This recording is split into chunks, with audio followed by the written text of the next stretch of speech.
All right, so Bryan Callen finally talked about leaving Louder with Crowder, and I figured he was off the show, but I wasn't 100% sure. So we finally got confirmation on that, and he actually said he hasn't been on the show in a while, and he only started March of last year, so he didn't last very long. But to be fair, the timing of Bryan joining the show was terrible. I don't think it could have gone any worse. Like right when he joined, then that tape of Crowder and his wife came out where he's berating her, then the allegations of him harassing his former employees, and then also his former co-host, Dave Landau, whose spot I think Bryan took. He talked about his experience working there after he left, and he said it was pretty bad, and Crowder's basically a bully. So right when Bryan got there, a lot went down, and I'm sure behind the scenes, it was just a mess. And even on the show, you could tell a few times Crowder was just getting annoyed with Bryan. Like, he has a do not talk button on the show that he has to hit to get Bryan to shut up sometimes. And also, he would make Bryan do some embarrassing stuff. Like, I think the final straw was probably the cow costume, which Bryan's mom saw when she was watching my video. I guess she's a fan of the channel. Shout out, Mrs. Callen. But when she saw that, she was worried about Bryan, as any mother should be. You know, seeing your son dressed as a cow, getting whipped by some guy on Louder with Crowder, that's rock bottom. So she gave him a call and she was crying about it. And I'm sure after that, she's like, you need to get the hell out of there. He's right. My mom called me very upset. She said, there's a video that says Steven Crowder's been humiliating you and put you in a cow suit. And I said, Mom. And I created that video. I said, he's never humiliated me. We get along very well. If anything, it's the opposite. And I put myself in that cow suit. And then she goes, why? And I go, I thought it would be funny. I like to push the envelope. Sometimes we miss. So somebody made the video, clipped it up. You made my mom cry, you son of a... Good video, though. Congratulations. No, These people are so creative. I haven't seen that video. Yeah, somebody made an amazing video where it's just like, Bryan Callen is being humiliated. Yeah. I guess they clipped it in such a way. My poor mother, you son of a bitch. Hey, but... You're a genius, but you're a also, son of a bitch. My mother's 82. Although I will say at 56, I had a cow suit on, and I staged that whole thing. I was like, do this, whip me. And I was like, I'm 56 and I'm doing this. This is not a good look.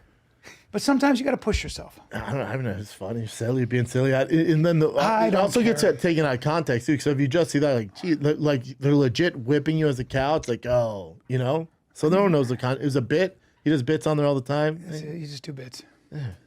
Hey. Also, you're 58 or whatever. Doesn't matter. 56. Don't say that. You think Bryan's move like I'm 30. Crowder disrespect them?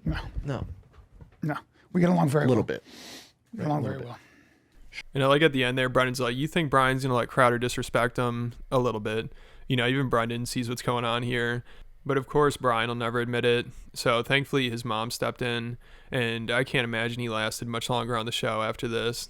Like, also, I'm sure if Crowder heard about this, he probably wasn't happy about it. You know, the fact that Bryan's talking about how Crowder made his mom cry, and they titled the episode that. So there's no way this helped at all. And I also found this post from the Fighter and the Kid subreddit from around this time, where somebody's wondering if Bryan left the show already. So I think this was the final straw. And it's funny, they also said when Bryan first joined Louder with Crowder, he had this newfound confidence for a while that you could notice on the Fighter and the Kid, but then all of a sudden that went away. So his time there was pretty much a disaster, but still he only says positive things about it and defends Steven. Like recently when he was on No Jumper, Adam asked him about it, and you can tell Bryan doesn't really want to go into detail. He just says he hasn't been on the show in a while, and he claims it's because it's in Dallas and he's in LA, but obviously he knew that when he joined.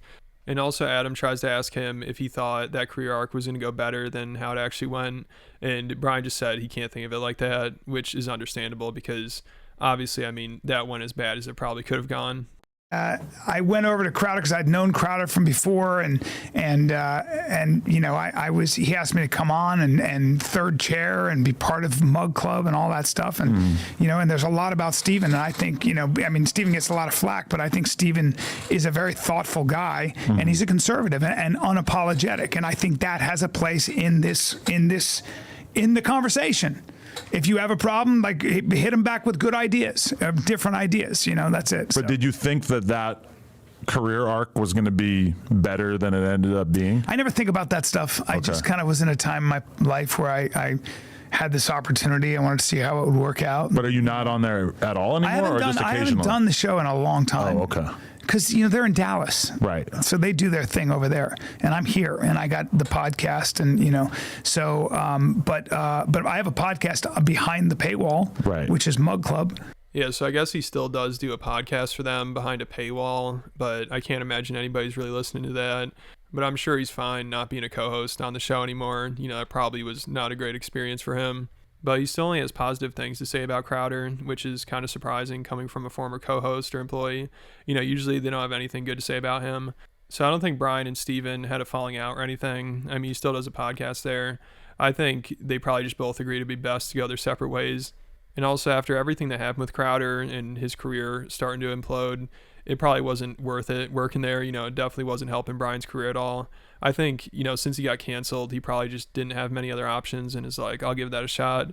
But, working for Crowder after you got canceled, I'd say is probably an appropriate punishment. And, now I think Bryan might be trying to make a comeback, like trying to get back into acting. If you remember, I talked about in one of my previous videos how him and Chris D'Elia were doing some scenes in Chris D'Elia's living room.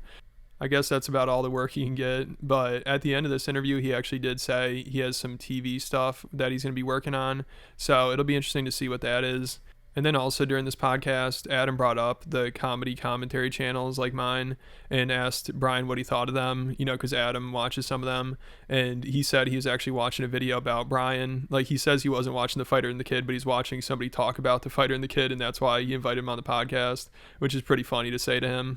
How affected do you think that the podcast / comedy landscape has been by there being this new emergence over the last couple of years of all these commentary channels and people who are sort of seeking to take the hours and hours and hours that you're doing of content throughout a week and then to consolidate those narratives into these tightly packaged videos? Do you think that has changed the landscape for content creators like you? No. Because I thought of doing this interview because I was watching a video of somebody talking about you, and I was like, fuck, I would like to have a conversation with Bryan. I should hit him up. But I was like thinking, like, this is kind of strange that I'm not watching The Fighter and the Kid. I'm watching a video that's breaking down what's right or wrong with The Fighter and the Kid. Yeah, I know there are a lot of videos like that. Oh, you avoid this? I've never watched them. Oh, okay, that's smart. Yeah. But it's not that it's smart. I think it's pretty flattering that there are enough people that hate or love us to make that many videos. So we had a big impact for a long time, and we used to be so popular. Now we're not as popular, but that's young people who are being creative. They might be being negative, but maybe there's a lot to not like. Maybe there is a lot to criticize, but that never bothers me. But you don't wade into that. No, I'm not going to watch it because part of it I might agree with, part of it I don't agree with, part of it might hurt my feelings, part of it might make me laugh. But I don't listen to good or bad things said about me. Really? And I especially don't listen to the good things about the internet is that if you're lying or you're selling bullshit or you're doing bullshit, people will be there to tell you. People will be there to be like, hey, this listen, for a while with The Fighter and the Kid, we were not our best. We just weren't. And if there are people that called us out for that and made videos, probably right. Yeah, so it's cool you just be honest about it, and this probably is a good way to look at it. It seems like he really isn't bothered by them, unless he thinks Bobby Lee is behind it. I'm sure he probably learned from that whole situation, which they actually talked about during this podcast, but there's really nothing new. Bryan, he's accepted responsibility for it since the beginning pretty much, and he's still like, yeah, I screwed up big time. I should never have done that, and I apologize to Bobby a billion times. And it sounds like they have kind of worked things out through text, he said, but he's still not sure if they'll ever really be friends again. So that's about it here, but make sure you guys go check out my Patreon account. I've been talking a lot about Kill Tony over there, and now Tony Hinchcliffe is getting a little carried away, and he hypes up comedians way too much, which even Shane Gillis seems to agree with. And there's just a ton of stuff on there, over 80 videos. There's a lot to go through. If you're a fan of the channel, I highly recommend it. I'll put a link in the description.